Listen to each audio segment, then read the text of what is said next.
are not the first assassin sent to kill me. And you will not be the last.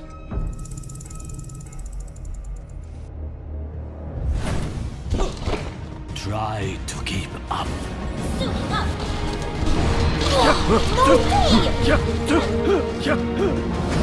I have lost my home and my brother, but I will not lose my honor. You're trying so hard.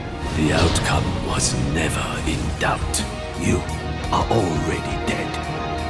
Yuga Wagateki wo kurau! Only a Shamada can control the dragons. Who are you? I'm number 1. Do it then. Kill me. Okay.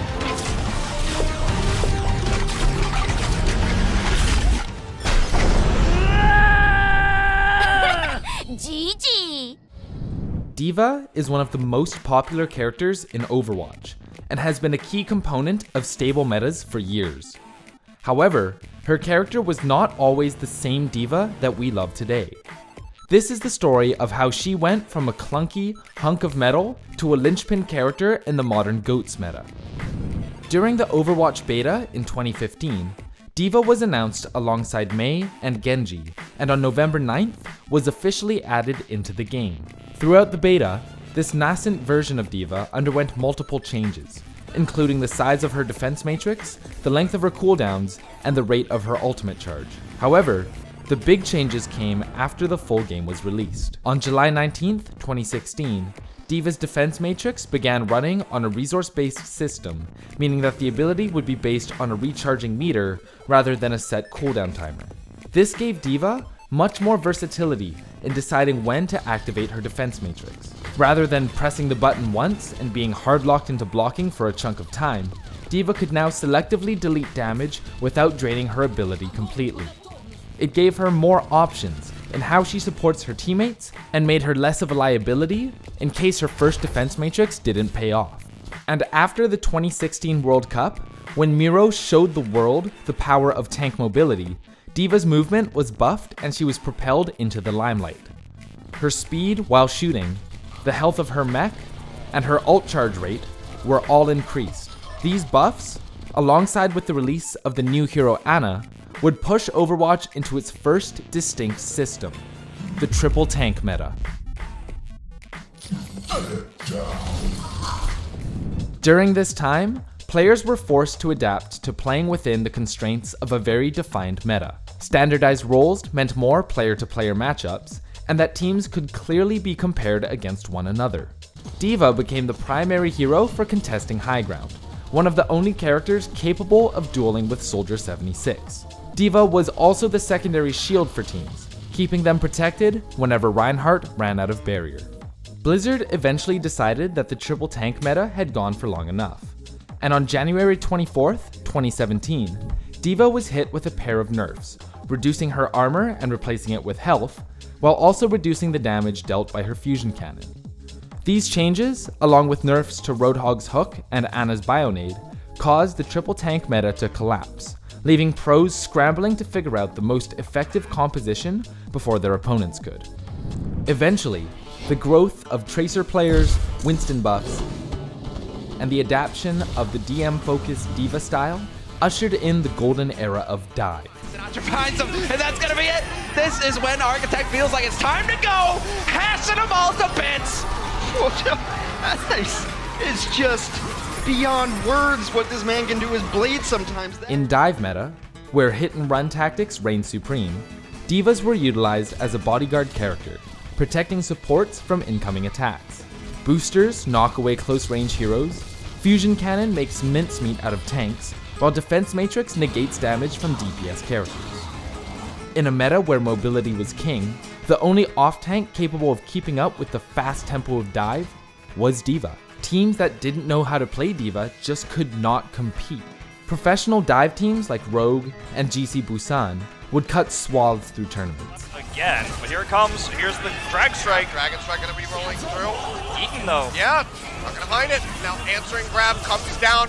Another Nano Blade into the back. 3 kills going over to Alpha Yi. GC Busan Wave shut them down. They knew exactly what was coming as soon. And this dive meta would dominate competitive Overwatch, going through several iterations with different characters like Doomfist, Soldier, and Genji rotating in. But the dominance of D.Va as the premier off-tank never wavered. Right before the inaugural season of the Overwatch League, Blizzard decided that D.Va's ability to delete projectiles was both too pervasive and encouraged a playstyle that was too passive. So they decided to nerf Defense Matrix by having it deplete 50% faster, but counterbalance this with a new damage ability, Micro Rockets, and the ability to fire her fusion cannons while using boosters. And this sparked trouble for Blizzard. Instead of lowering D.Va's popularity, pro players became more efficient in using Defense Matrix, and now had a much more powerful offensive toolkit. D.Va could now boost into primary fire, then micro missiles, and finish opponents off with a melee attack, a devastating one-shot combo. So it was no surprise that D.Va remained the primary off-tank played in the Moth meta.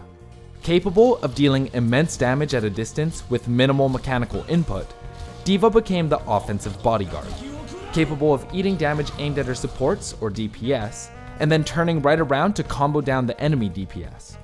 These changes turned the old passive defender into a character with a significant offensive presence. Using that mobility as much as possible and letting his tanks do most of the dirty work. Nemix, huge from him.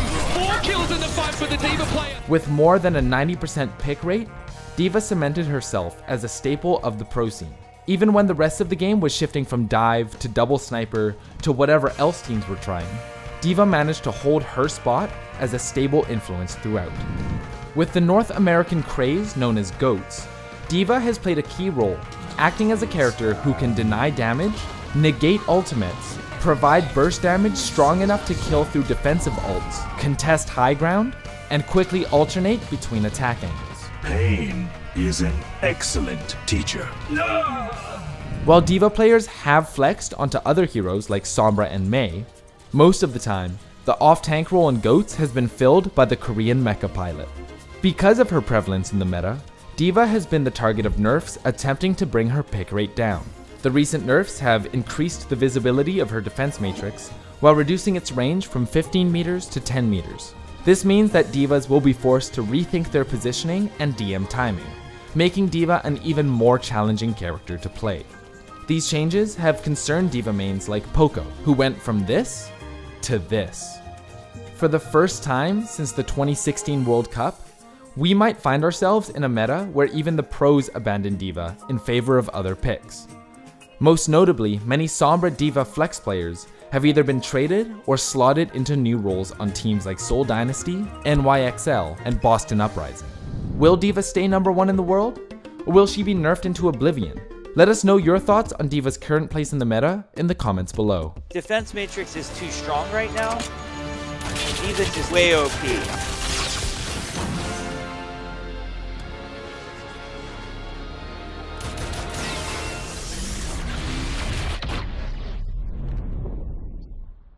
And now, a message from our sponsors. This video is brought to you by Insights, an all-in-one platform to elevate your team performance. Simply play, review, and strategize, all in real time.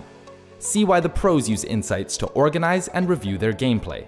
Get your free account today.